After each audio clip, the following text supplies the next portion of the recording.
ఒక్క ప్రశ్న: మానవుల మధ్య ఎందుకు కొన్ని పుట్టుకలు సాధారణం కాదు? ఎందుకు కొందరు పుట్టినరోజునే దివ్య శక్తులతో నిండిపోతారు? పాండవులు కేవలం రాజకుమారులు కాదు, వాళ్ళ దేవతల వరం. కానీ ఈ జన్మం ఎందుకు జరిగింది?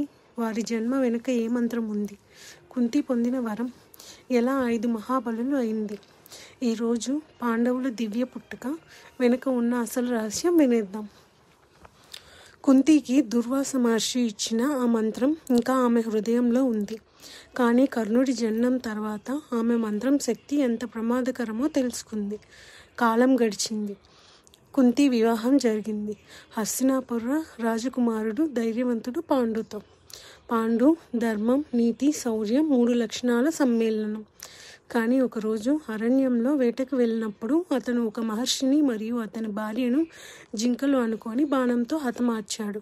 మరణించేటప్పుడు మహర్షి శపించాడు, నీవు ఎప్పుడైనా భార్యను స్పృశిస్తే అదే క్షణంలో మరణిస్తావు అని.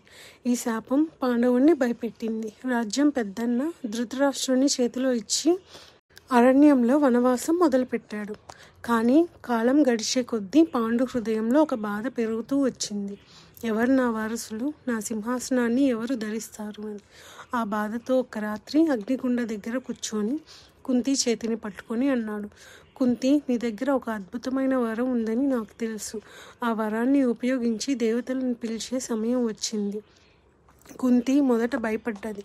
కానీ ధర్మం కోసం, రాజ్య స్థిరత్వం కోసం ఆమె మంత్రం జపించింది. మొదటగా ధర్మదేవుడు ప్రత్యక్షం. ఆయన ఆశీర్వాదంతో ఒక శిశువు జన్మించాడు. అతని ముఖంలో ప్రశాంతత, ధర్మబలం, కరుణ. అతనికి పేరు పెట్టారు యుధిష్ఠిరుడు. కొంతకాలం తర్వాత పాండు మళ్ళీ కోరాడు. ఈసారి కుంతి వాయుదేవుణ్ణి పిలిచింది. గాలి మంత్రాల మధ్య అగ్నికాంతుల్లో పుట్టాడు ఒక మహాబలం కలిగిన శిశువు. తరువాతి తరాలే చెప్పాయి, అతను పర్వతాన్ని కూడా గెలిచగలడు అని.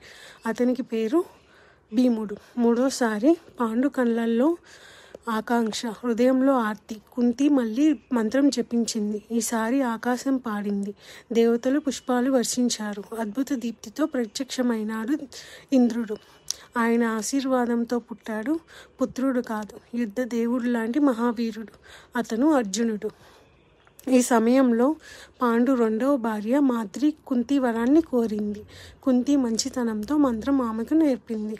మాద్రి జపించగా అశ్విని దేవతలు ప్రత్యక్షమయ్యారు. అలా పుట్టారు బంగారు ముఖచంద్రులైన 2 జంటలు, నకులుడు, సహదేవుడు.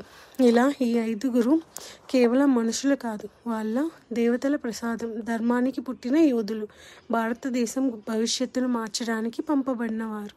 ఈ కథ మనకు చెప్తుంది, దేవుడిచ్చే వరం బాధ్యత. ప్రతి పుట్టుకకు ఒక ప్రయోజనం.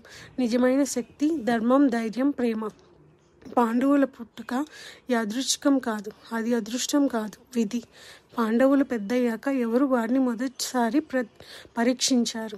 వారి శౌర్యాన్ని చూసి ఎవరు భయపడ్డారు? కౌరవుల అసూయ ఎప్పుడు మొదలైంది?